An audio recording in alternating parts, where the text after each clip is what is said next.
Hello there, everybody, and happy Wednesday to you. It's Wednesday when I'm recording this. About 10 days ago, I posted my latest video on on YouTube, and I'm so grateful for all of you who subscribe to my little projects, and especially those of you who contribute financially. Um, this is my business. That is my music business, and that is something that's been greatly affected by COVID. You all know that. You players know that. Anyway, um, I'm going to put a couple of links down here. If you feel like you want to contribute to my projects, I would appreciate it if you do.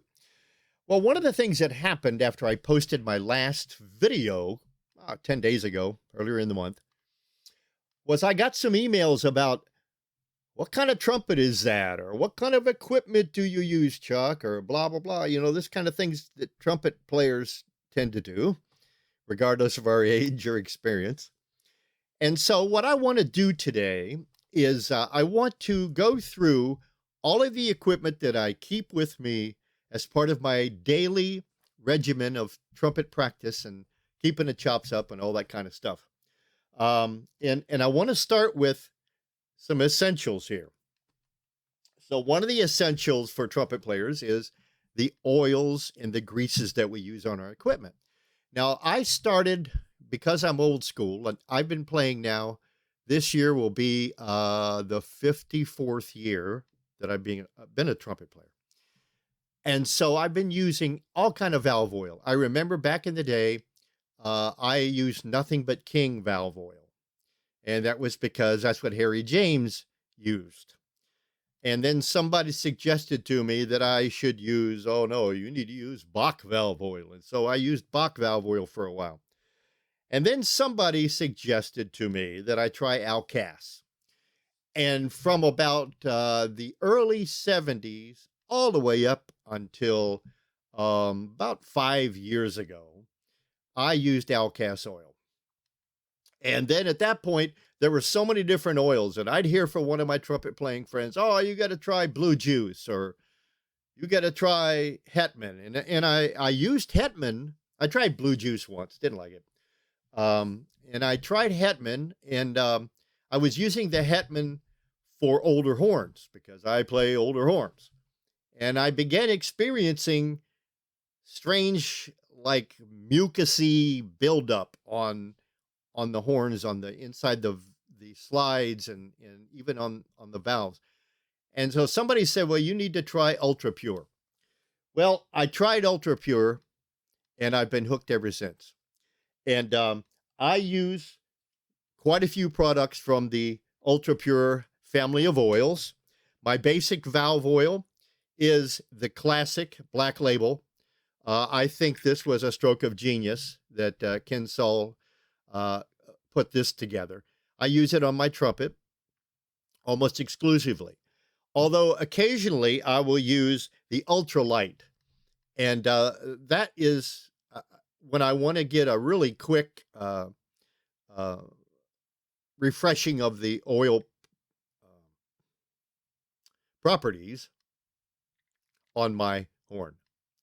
And then I also use the Ultra Pure tuning slide and cork grease.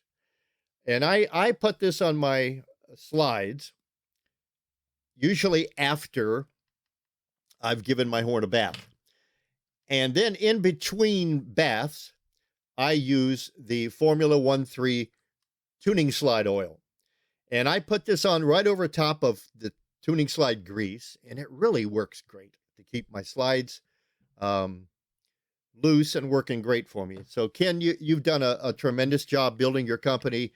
I highly endorse everything that's Ultra Pure. Also, since about August of last year, I began using the compression training system that Larry Marigilano invented. And what this does for me, it's amazing. I was really skeptical when I started using it, but this helps me maintain my chop strength increase endurance. And the main thing for me, as I told Larry this, and I even did a video endorsing this several months ago. I'm not out to play double high C's, double high D's, guys. I'm just not, never have been. I can play a double high C, don't have any real reason to do it because the type of music that I've always played is either big band jazz, combo jazz, or in church with gospel music, and I don't need a double high C. But this works great at the end of my regular practice regimen. I usually do an hour, hour and a half of arpeggios and technical studies and that kind of thing. Long tones. I believe in long tones. And then I use a lot of the different Clark studies. I use one of the things that I really like is using the Chickowitz flow studies. I do those. And then a couple of hours or 3 hours or before I decide to pack it in for the night, before I go to bed, I'll do whatever the recommended study exercise for that day that Larry has posted for day 1 through day 6. On the 6th day, we rest kind of thing. But Larry, it's really done a great job keeping my chops up. And then the other thing that I like to endorse is my Legends brass mouthpiece. Now, I have 2 different ones. I've tried quite a few of the Legends brass mouthpieces. They're all amazing. They're all different. They all meet different needs for the different trumpet players out there. But several years ago, Derek over at Legends Brass came up with the HJ. He called it an HJ 600, and it was his version of the current Parduba Harry James model. And of course, as I know, and I've tried to tell you in my book, Harry James Trumpet Icon, Harry didn't play the Harry James model. And when I started playing the HJ 600 that Derek had crafted, I began to have the same experiences and the same problems that Harry had with the Parduba HJ model. I found that it was a little too shallow. I didn't like the overall rim. I'm not a big fan of the 27 throat, and I prefer to let my chops do the high notes. And so I suggested to Derek that he make a couple of changes on the mouthpiece, and he made what we call the HJ 26. This is much closer to what Harry actually played. Has a 26 throat. The second cup, as we call on a double cup mouthpiece, the second cup is a little deeper, a little bigger, give a little better lower register. And so it's my go-to mouthpiece overall. I also have the Legends Mariachi 615, which is a pretty radical version of the Harry James model mouthpiece. The 615, so it's a little bit inside diameter is a little bit bigger. The bottom cup is smaller, got a 28 or a 29 throat on it, and it really gives a really bright sound, especially if you're playing like salsa music and that kind of thing. Mariachi music works great with that. I use this occasionally, depending on the situation. And the other mouthpiece that I have, and I'm really proud of, this is a vintage early 50s Parduba 5. It's not the Parduba 5 Harry James, but actually this is almost identical to what Harry James actually played. This has a little bit bigger inside diameter. It's about a 610, 615. The upper cup is very shallow. The lower cup is huge, and it has a 26 throat. So this is a very open mouthpiece, but I find that I can play really effectively in all the registers with this mouthpiece, and I use it a lot. Especially, I like to play a lot of low register stuff, and this mouthpiece is the bomb in the low register. And so if the difference for me at this stage of my career, having played for 54 years almost, is that if I'm going to play something where I want a little better articulation in the upper register, then I'll probably use my Legends HJ26.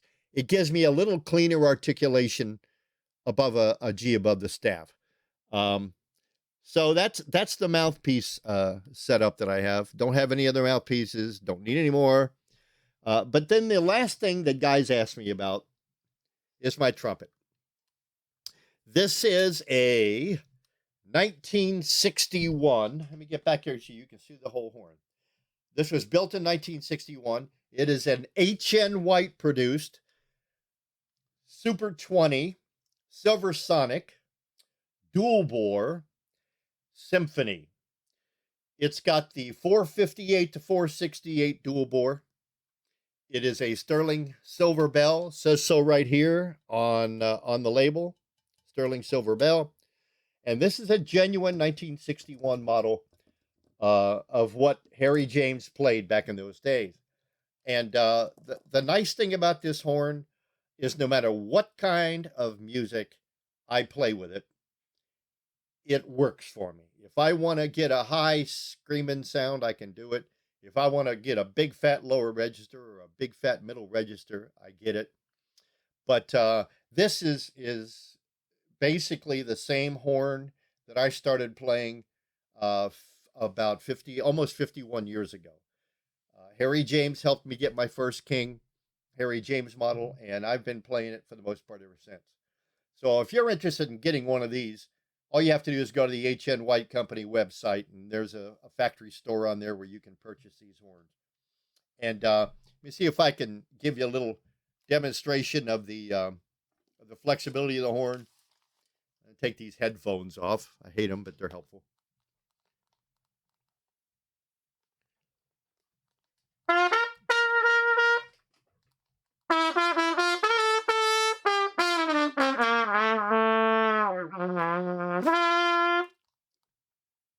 First note to the day, sorry.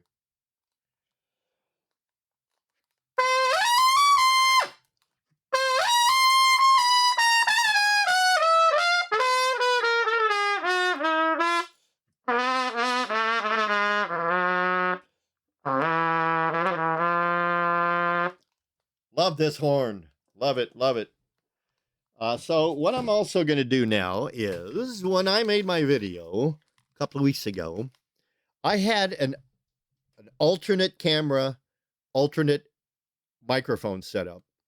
And after I reviewed it, I found that the audio was not appropriate for a YouTube video. But it does give you a good glimpse of me using all of my equipment in the process of playing a song. So I'm going to attach the video that was the alternate take from 2 weeks ago to the end of this. And the background music sounds kind of awful, but you can hear the sound that I'm getting in all the registers with my HN White horn and my Legends HJ26 mouthpiece. So hopefully this will answer a lot of questions that I've been getting from you guys. And always feel free to send me a message if you have a question about something that I'm doing.